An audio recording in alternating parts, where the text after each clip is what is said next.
Hello friends, வாங்க chapati noodles எப்படி செய்கிறதுன்னு பார்க்கலாம். இப்போ வந்து நம்ம எப்பவும் போல் சப்பாத்தி மாவு பிசைஞ்சு வச்சு சப்பாத்தி வந்து போட்டு எடுத்துக்க வேண்டியதான். உங்கள் வீட்டில் குழந்தைங்க வந்து ஒரு 5th மேலே இருக்கிறாங்க அப்படின்னா ஒரு 3 சப்பாத்திங்கிற மாதிரி கணக்கு பண்ணிக்கோங்க. 4 பேர் இருக்கிறீங்கன்னா ஒரு 12 சப்பாத்தி போட்டுக்கோங்க. நான் இன்றைக்கி காலையில் குழந்தைங்களுக்கு மட்டும்தான் செஞ்சேன். ஒரு 6 சப்பாத்தி போட்டு எடுத்து வச்சுட்டேன்.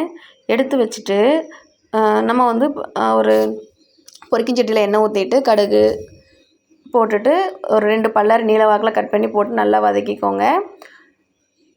நான் வந்து ஒரே ஒரு தக்காளி தான். நீங்கள் வந்து கொஞ்சம் குவான்டிட்டி அதிகமாக செய்கிறீங்க அப்படின்னா கூட ஒரு தக்காளி போட்டுக்கோங்க. இப்போ நல்லா அந்த தக்காளி வதக்கி எடுத்துக்கோங்க. இது கூட கேரட்டு, குடமிளகா போடலாம். என் குழந்தைங்க குடமிளகா வந்து சாப்பிட மாட்டாங்க, அதனால் நான் போடலை. இதோட கொஞ்சம் மஞ்சள் பொடி, மிளகாய் பொடி, கரம் மசாலா, கொஞ்சம் சிக்கன் மசாலா ஒரு 1/2 ஸ்பூன் கொஞ்சமாக போட்டிருக்கிறேன். உங்களுக்கு நீங்கள் நல்லா காரசாரமாக சாப்பிடுவீங்கன்னா கூட கொஞ்சம் போட்டுக்கோங்க.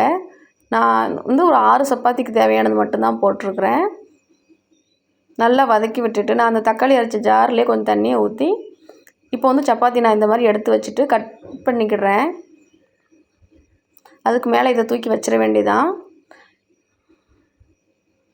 அதுக்கப்புறம் நமக்கு ரொம்ப நூடுல்ஸ் வந்து ரொம்ப ஒல்லியாக வேணும் அப்படின்னா கொஞ்சம் நீங்கள் கட் பண்ணிக்கலாம். இல்லை கொஞ்சம் திக்காக இருந்தாலும் பரவாயில்ல அப்படின்னா கொஞ்சம் அகலமாகவும் கட் பண்ணிக்கலாம். அது உங்களோட ஆப்ஷன் தான். இன்னும் நீங்கள் ஒல்லியாக கட் பண்ணனாலும் கட் பண்ணலாம். இல்லை எனக்கு இந்த சைஸ் போதும் அப்படின்னாலும் கட் பண்ணலாம். நான் இந்த சைஸ் தான் வந்து கட் பண்ணுவேன். எனக்கு இந்த மாதிரி இருந்தால் தான் பிடிக்கும். அது கூட ஒரு டம்ளர் தண்ணி சேர்த்து நம்ம வந்து கொஞ்சம் பச்சை வாசனை போகவும் மல்லி இலை எல்லாம் சேர்த்து கொதிக்க விட்டுறலாம். கொதிக்க விட்டதுக்கப்புறம் உங்களுக்கு தேவைப்பட்டால் நீங்கள் கொஞ்சம் சோயா சாஸ், டொமேட்டோ சாஸ் சேர்த்துக்கலாம்.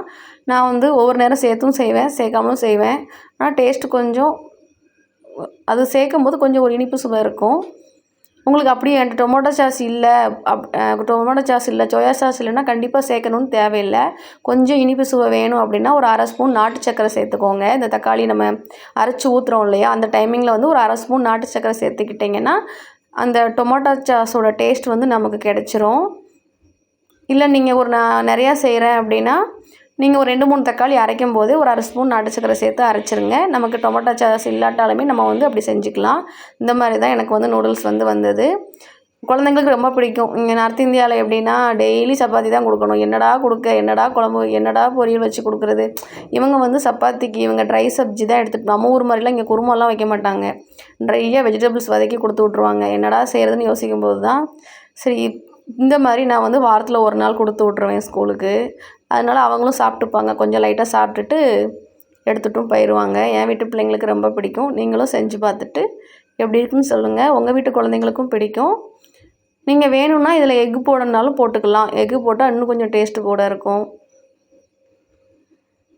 அது வந்து உங்களோட ஆப்ஷன் தான். எக்கு போடுறதோ சிக்கன் போடுறதோ வந்து இது வந்து நார்மல் சப்பாத்தி யாருனாலும் செய்யலாம். நம்ம வீட்டில் இருக்கிற திங்ஸ் தான். 2 பல்லாரி, 2 தக்காளி, குடமிளகா இல்லாட்டாலும் பிரச்சனை இல்லை. கேரட், ஏதோ ஒரு கேரட் எதுனாலும் போட்டுக்கலாம்.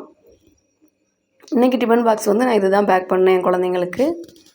நீங்களும் செஞ்சு பாருங்கள். செஞ்சு பார்த்துட்டு எப்படி இருக்குன்னு சொல்லுங்கள். உண்மையிலேயே சூப்பராக இருக்கும். நீங்கள் செஞ்சிட்டிங்கன்னா விடவே மாட்டீங்க. பாய். சேனல் பிடிச்சா லைக் பண்ணுங்கள்.